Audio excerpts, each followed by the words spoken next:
Every industry has jargon. Lawyers use jargon, medical field has its own set of jargon, and even us marketers have jargon.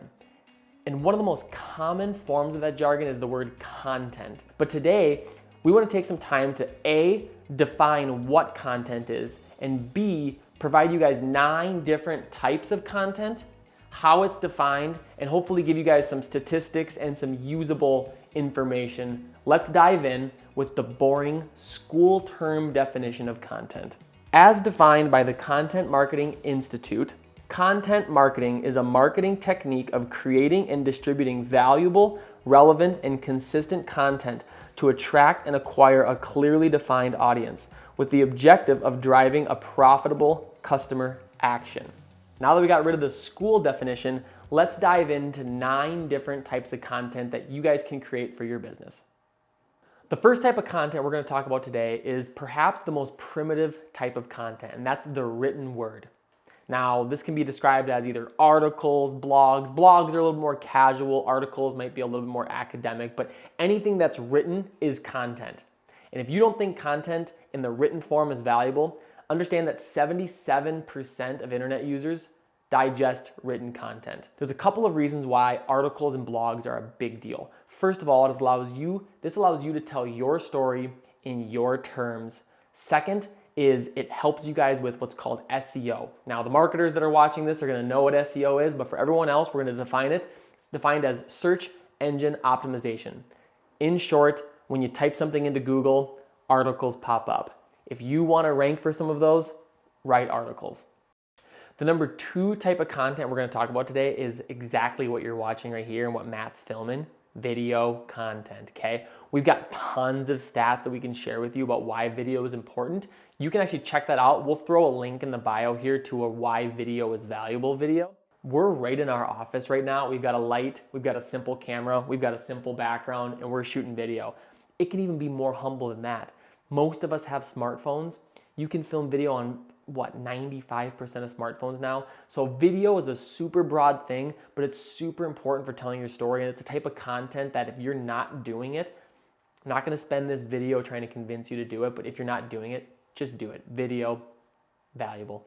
So the number 3 type of content we're going to talk about today is kind of an umbrella content. We're just going to call it imagery. Photography, taking really good photos of your business, people in your business, products, services, that type of stuff, and then the design element that goes into it of just designing images. Sometimes you're going to use the photos in your design. Sometimes the design is going to be on its own, but just kind of that umbrella of imagery we're going to call as the number 3 type of content that you can create for your business. The number 4 type of content we're going to talk about is collateral. This is another umbrella type of content. And a lot of the imagery that you use from number 3 is going to be put into number 4 for collateral. But collateral is anything, in our opinion, that you can touch, that's tangible, you can put your hands on. So flyers, brochures, pamphlets, books, booklets, anything that's printable. At Fisheye here, we believe a ton in digital content and video and all this stuff you can do on the internet, but sometimes there's just something about having a tangible piece of content in front of you, whether it's got some written word on there, a little bit of design, something that someone can touch, read, digest, and to understand your company and what you do a little bit more. Collateral, number 4, create some collateral for your business. So the number 5 type of content we're going to talk about today is podcasting. If you think about content and you strip it down to its most basic nature, you got 3 ways you can consume content. You can either read something with words, you can either look at a picture of a design or some sort of an image, or you can listen to something. And the beauty of podcasting is it kind of takes the radio that we used to have and it brings it into the new era. They say that 75% of people know what the term podcasting is and know what a podcast is. What we love so much about podcasts is something called passive consumption. It doesn't require someone's attention to the video or the image. It doesn't require someone to cognitively be reading something. They can do something else. Very, very few things can you do where you can read and do something else. The beauty with podcasts is since it's audio, people can listen to podcasts in the car, they can work out with podcasts, Podcasts really are a beautiful type of content that I think a lot of businesses could take advantage of. Even if it's in short, simple episodes, podcasting is a huge tool, and it's our number 5 type of content. Number 6, ebooks, digital ebooks. And ebooks typically can be more digestible, consumable. They're typically never printed, and they can come in a ton of different forms. You can do customer testimonials, you can do case studies, maybe where you dive into a certain success that you've had, write a full ebook about it. You can do white papers, where maybe you take a deep dive into a topic that you're a subject matter expert in and create this big, long ebook that maybe you don't want it to be a blog, you want it to be this nice, curtailed ebook. Ebook is our number 6 type of content, and tons of companies can take their secret sauce, their superpower, the things that they do really well that make them successful, and they can put this into an ebook and use it in tons of different ways. So the number 7 type of content that we're going to talk about today is webinars. Now, webinars are super basic. The definition would be something like a seminar over the internet or something. But most of you that are watching this, you guys have probably done webinars. You kind of know what they look like.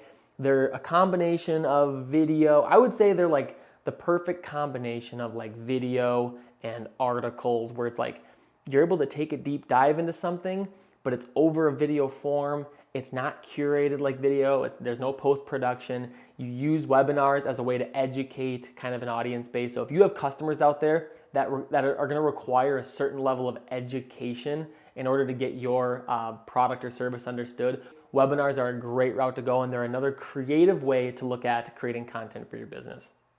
Number 8, infographics. They're kind of a combination, I would say, between like number 1, which is like written word, and I think it was number 3 we talked about with imagery and design, but it takes those and kind of mashes them together. And where infographics are super valuable is in taking very heavy or very dense topics and putting them into an enjoyable way. The beauty of infographics, they're dense, they're heavy, they take time to create. But if you create one really good infographic, there's a lot of uses for that. And you can actually break that infographic down and say, hey, here's the full infographic. You can post it on your website, post it maybe on your social media timeline, whatever. And you can actually break elements of that infographic out. And maybe one infographic could give you 20 or 30 pieces of like micro content inside. Because they're so dense, there's so much to pull apart. Infographics provide a ton of value for people if they're looking to create content that takes their complex business or product, service, whatever they have, and puts it in a super digestible way. So infographics, number 8. So number 9, the final one, I kind of created a little bit of a catch-all for this one. We're going to call it platform-specific content. There's a whole new wave of content coming out that I don't really know where you'd put it. Memes, GIFs, there's UGC is what we call it, but user-generated content. There's all sorts of these like platform-specific types of content that are coming out, especially in the social media age. You can create a lot of platform-specific types of content that can tell your story, maybe resonate with your customers, and the biggest thing is these things engage. Maybe you're bored talking about content, but I'm not. And I want to recap a little bit of what we just talked about. Those were 9 different types of content that when you hear the word content just shared, hey, create more content. You're like, okay, hey, there's 9 different types of content that you can look to create. So not every single business needs to have a discipline for creating any one or even all 9 of those. Pick 2, pick 3 that could be hyper valuable for your company and pour your energy into those.